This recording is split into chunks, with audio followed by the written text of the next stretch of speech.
જય સ્વામિનારાયણ. અત્યાર સુધી આપણે બાળ ઘનશ્યામને જન્મથી રહીને તેમના વાર ઉતાર્યા એટલે કે ચૌલ વિધિ કરી ત્યાં સુધીના પ્રસંગો જોયા. હવે આજે આપણે આગળના પ્રસંગો જોઈશું.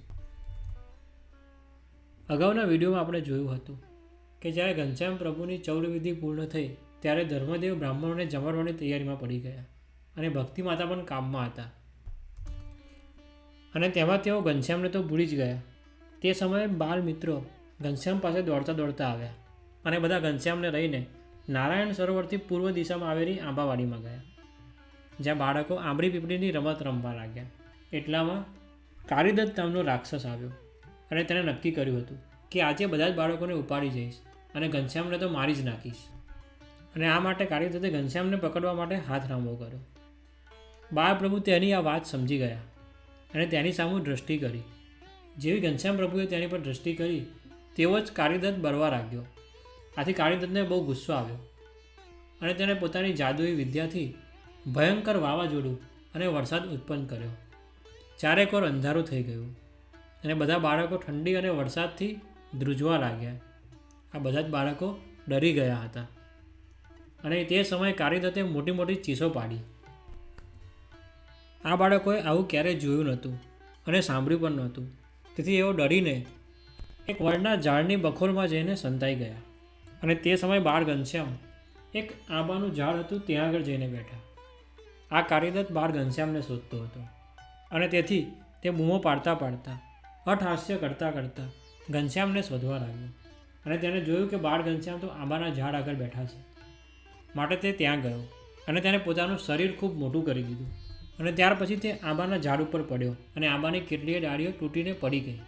આ જોઈને કાળીદત્તને થયું કે હવે તો બાળ ઘનશ્યામ મરી જ ગયા હશે, પરંતુ તેને કન્ફર્મ કરવા માટે જે આજુબાજુની ડાળીઓ હતી તેને આમ તેમ ફેરવી અને જોયું તો બાળ ઘનશ્યામને તો કંઈ પણ નહોતું થયું અને જ્યાં આંબાની ડાળીઓ જે તૂટી ગઈ હતી તે બાળ ઘનશ્યામની રક્ષા કરતી હોય તેમ છત્ર જેવી બની ગઈ હતી.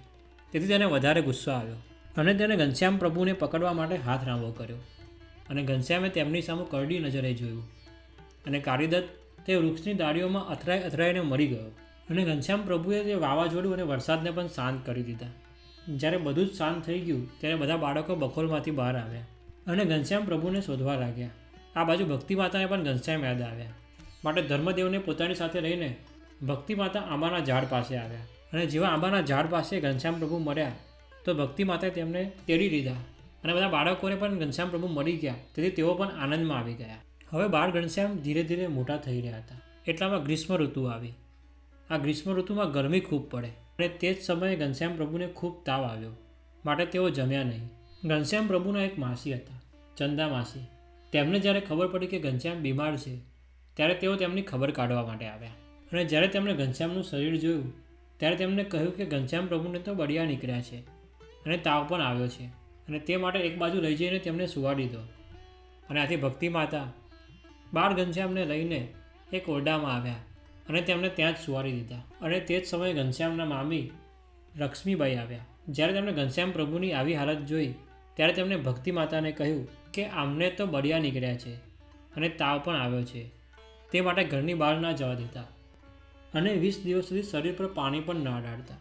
આ વાત સાંભળતા જ ઘનશ્યામ પ્રભુએ કહ્યું કે આપણે તો બ્રાહ્મણ છીએ, નાહ્યા ધોયા વગર કેમ ચાલે? તમે ઠંડુ પાણી લઈ આવો, હું ઠંડા પાણીથી નહીશ તો મને બળિયા મટી જશે અને તાવ પણ ઉતરી જશે. ઘનશ્યામ પ્રભુની આ વાત સાંભળીને ભક્તિ માતાને તેમના પર વિશ્વાસ આવ્યો અને તેઓ ઘરની બહાર આવેલા કૂવા પાસે રહી ગયા અને ત્યાં લઈ જઈને ઘનશ્યામ પ્રભુને નવડાવવા લાગ્યા અને ત્યાં જોયું તો ચમત્કાર થઈ ગયો.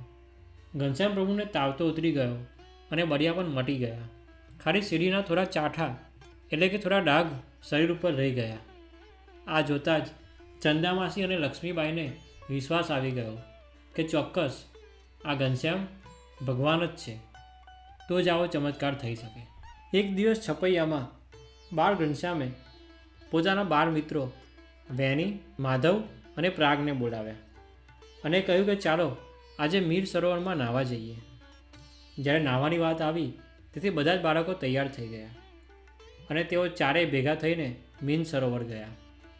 આ સરોવરના કિનારે એક વડનું વૃક્ષ હતું. તે જ સમયે ઘનશ્યામ પ્રભુની નજર એક માછીમાર ઉપર પડી. આ માછીમાર માછલા પકડી રહ્યો હતો. એક બાજુ ટોપલામાં ઘણા બધા મરેલા માછલા પડ્યા હતા અને ઘનશ્યામ પ્રભુની નજર આ મરેલા માછલા ઉપર પડી. તેમને તેમની ખૂબ દયા આવી અને તેમણે સંકલ્પ કર્યો આ બધા જ માછલા જીવતા થઈ જાય. અને ત્યાં જ ચમત્કાર થયો. બધી જ માછલીઓ જીવતી થઈને તે તળાવમાં પાછી જવા લાગી. આ જોઈને માછીમારને ખૂબ ગુસ્સો આવ્યો અને તે ઘનશ્યામને મારવા દોડ્યો. આ જોઈને ઘનશ્યામ પ્રભુને થયું કે આ માછીમાર હિંસા કરી રહ્યો છે, માટે તેને પાઠ તો ભણાવવો જ પડે. અને તેથી તેઓ યમરાજનું સ્વરૂપ રહીને તેની જોડે આવ્યા. યમરાજા એટલે જેમનું મુખ અતિશય વિકરાળ છે, મહાભયાનક રૂપ છે, મોટી મોટી મૂછો અને મોટા દાંત છે, લાલ ગુમ આંખો છે, 18 હાથ છે અને દરેક હાથમાં તલવાર, ભાલા, ત્રિશૂળ જેવા જુદા જુદા હથિયાર છે. આ યમરાજા જ્યારે માછીમારની સામે આવ્યા ત્યારે તે તો ડરી જ ગયો અને તેના હાથ પગ ધ્રુજવા લાગ્યા અને પરસેવો છૂટી ગયો. પછી આ યમરાજે આ માછીમારને યમપુરી અને નરકના દુઃખો દેખાડ્યા અને પોતાના દૂતો આગળ તેને ખૂબ માર ખવડાવ્યો. માર ખાઈને તેના હાડકાં ખોખરા થઈ ગયા અને તે બચાવો, છોડાવો તેવી બૂમો પાડવા લાગ્યો. અને અંતમાં તેને પોતાની ભૂલ સમજાઈ. તેણે બાળ ઘનશ્યામની માફી માંગી અને તેમને કહ્યું કે હું નરકના દુઃખો યાદ કરું છું તો પણ મને ખૂબ બીક લાગે છે, માટે મને આમાંથી છોડાવો. અને તેને સંકલ્પ કર્યો કે હવે પછી તે માછલા મારવાનો ધંધો નહીં કરે. અને બાળ ઘનશ્યામના આશીર્વાદ લઈને તે ઘરે ચાલી ગયો. ઘનશ્યામ પ્રભુ પણ બાળ મિત્રો સાથે મીન સરોવરમાં નહીને ઘરે પાછા ગયા. છપૈયાની બાજુમાં એક ગામ આવ્યું હતું, તરગામ. આ તરગામના પાદરમાં ધર્મદેવનું ખેતર હતું. તે સમયે ધર્મદેવે ડાંગરનો પાક કર્યો હતો અને ધર્મદેવને કામ માટે બાજુના ગામ જવાનું હતું. અને તેથી તેમણે ઘનશ્યામને પોતાની પાસે બોલાવ્યા અને કહ્યું કે મારે બાજુના ગામમાં જવાનું છે અને ખેતરમાં ડાંગરનો પાક કર્યો છે અને તે માટે તમે ખેતર સાચવવા જજો. ખેતરમાં ચકરાઓ ખૂબ આવે છે અને તે ડાંગરનો પાક બગાડી જાય છે. ભક્તિ માતાએ ઘનશ્યામને જમાડ્યા, માથે ટોપી પહેરાવી અને પગમાં મખમણની મોજડીઓ પહેરાવી અને હાથમાં મોટી એક સોટી આપી અને ખેતર સંભાળવા મોકલ્યા. બાળ ઘનશ્યામ તો રમતા રમતા ખેતરે પહોંચી ગયા અને એક જાંબુડીના ઝાડ ઉપર ચડીને જોયું કે આ ખેતર ઉપર તો હજારો ચકલા ઉડે છે. આટલા બધા ચકલાઓ જોઈને ઘનશ્યામ પ્રભુને થયું કે આ ચકલાઓને મરાય તો નહીં, અને તે માટે તેમણે સાથ પાડ્યો અને બધા જ ચકલાઓને સમાધિ થઈ ગઈ. અને કેટલાક ચકલાઓ ઉપરથી નીચે પડવા લાગ્યા, કેટલાક ઝાડ ઉપર સ્થિર થઈ ગયા, કેટલાક ડુંડા ઉપર સ્થિર થઈ ગયા. બધા જ ચકલાઓને સમાધિ થઈ ગઈ એટલે ઘનશ્યામ તો બાજુમાં આવેલા માધવરામ શુક્લાના ખેતરમાં પહોંચી ગયા અને ત્યાં પોતાના બાળ મિત્રો રઘુવીર અને બક્ષુરામ સાથે રમવા લાગ્યા. રમતા રમતા સાંજ ક્યાં પડી ગઈ ખબર જ ના પડી. એટલામાં તો ધર્મદેવ અને રામપ્રતાપભાઈ ખેતરે આવ્યા અને જોયું તો ત્યાં તો ઘનશ્યામ ન મળે.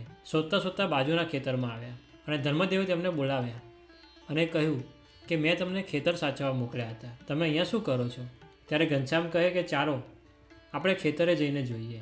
જ્યારે તેઓ ખેતરે પહોંચ્યા ત્યારે જોયું કે કેટલાય ચકરાઓ તો જમીન પર પડ્યા હતા, કેટલાક ઝાડ પર સ્થિર થઈ ગયા હતા. આ જોઈને ધર્મદેવને ખૂબ આશ્ચર્ય થયું. તેમને થયું કે આટલા બધા ચકરા મરી તો નહીં ગયા હોય ને. ધર્મદેવ અને રામપ્રતાપભાઈ આ જોઈને નવાઈ પામી ગયા અને ઘનશ્યામે ફરીથી સાથ પાડ્યો. આ જોઈને ધર્મદેવ અને રામપ્રતાપભાઈને થયું કે ઘનશ્યામ પ્રભુ તો ભગવાન છે અને બધાના નાડી પ્રાણ તેમના જ હાથમાં છે. એમ વિચારતા વિચારતા મનમાં વંદન કરતા ઘનશ્યામને તેઓ ઘરે રહી ગયા. છપૈયામાં અસુરનો ત્રાસ ખૂબ વધી ગયો હતો અને તેથી ધર્મદેવે અયોધ્યા જવાનો વિચાર કર્યો અને શણગારેલા ગાડામાં ઘરની બધી જ વસ્તુઓ લઈને ધર્મદેવ આખું કુટુંબ લઈને અયોધ્યા જવા નીકળ્યા. આ ગાડું સરયુ નદીએ પહોંચ્યું. બધી વસ્તુઓ હોડીમાં ગોઠવી દીધી અને આખો પરિવાર હોડીમાં બેસીને સરયુને સામે કાંઠે આવેલા અયોધ્યામાં પહોંચ્યા. અહીં બરહટ્ટા શેરીમાં જઈને સુંદર મજાનું ઘર લીધું અને ત્યાં વસવાટ કર્યો. અને સાંજે ધર્મદેવ અને ઘનશ્યામ જમવા બેઠા હતા. ભક્તિમાતા તેમને પીરસતા હતા. તે જ સમયે ઝાડ પરથી એક વાંદરાએ ઘનશ્યામને જમતા જોયા અને વાંદરો ઓસરીમાં આવ્યો અને એક ઝડપ મારીને 20 જેટલી રોટલી ઉપાડીને જતો રહ્યો અને પાછો છલાંગ મારતો ઝાડ ઉપર ચડી ગયો. અને જેવો રોટલી ખાવા ગયો તેવી ઘનશ્યામ પ્રભુએ તેની પર દ્રષ્ટિ કરી અને વાંદરાને સમાધિ થઈ ગઈ. આ વાંદરો 3 દિવસ સુધી સમાધિમાં સ્થિર રહ્યો અને જ્યારે ત્રીજા દિવસે સમાધિમાંથી ઉઠ્યો તેવો તે વાંદરો ઘનશ્યામ પ્રભુ પાસે આવ્યો. ઘનશ્યામે તેને આશીર્વાદ આપ્યા અને થોડુંક ખાવાનું પણ આપ્યું અને આ પ્રસાદી જમીને વાંદરો પાછો ઝાડ ઉપર ચાલ્યો ગયો. એક દિવસે ઘનશ્યામ પ્રભુ ઓસરીમાં બેસીને દહીં અને પૂરી ખાઈ રહ્યા હતા. તે સમયે એક વાંદરો આવ્યો અને ઘનશ્યામના હાથમાંથી પૂરી લઈને આંબળીના ઝાડની ડાળી ઉપર જઈને બેસી ગયો અને ઘનશ્યામે પોતાનો હાથ લાંબો કર્યો અને તે વાંદરાની ગરદન પકડી અને તેથી તે વાંદરો ચીચિયારીઓ પાડવા લાગ્યો. આ ચીચિયારીઓ સાંભળીને બીજા 20 જેટલા વાંદરા ત્યાં આવી ગયા. આ વાંદરાઓએ ઘનશ્યામને મારવાનો વિચાર કર્યો. તેથી તેમણે ઘનશ્યામને ઘેરી લીધા. આ બધું ધર્મદેવે જોયું.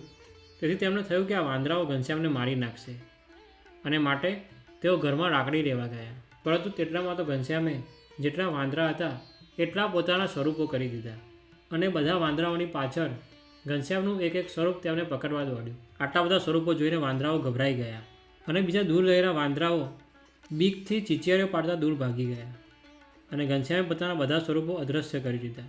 એટલામાં તો ધર્મદેવ લાકડી લઈને બહાર આવ્યા. તેમને જોયું તો બધા વાંદરાઓ તો ભાગી ગયા હતા. ધર્મદેવ ઘનશ્યામનો આવો ચમત્કાર જોઈને આનંદમાં આવી ગયા અને તેમને ફરીથી નક્કી થઈ ગયું કે આ બાળક ભગવાન જ છે.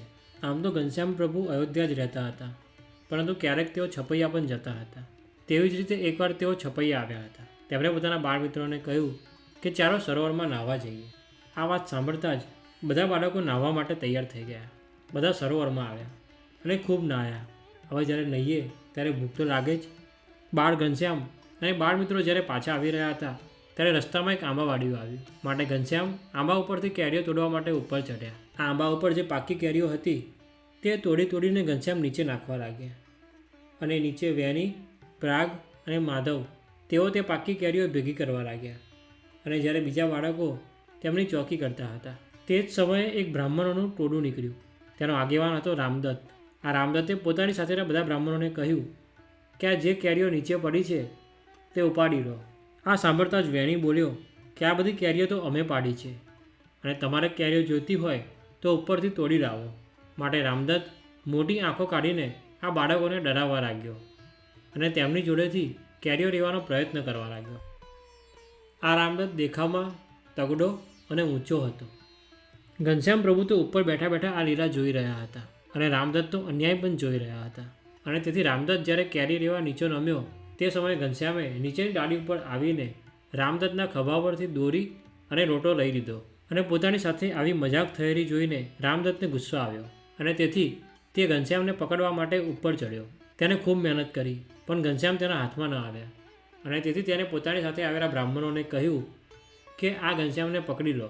અને બધા જ બ્રાહ્મણો ઉપર ચડી ગયા અને એક એક ડાળી ઉપર ગોઠવાઈ ગયા અને તેથી આ ઝાડની ટોચ ઉપર જે ડાળી આવી હતી ત્યાં ઘનશ્યામ પહોંચી ગયા.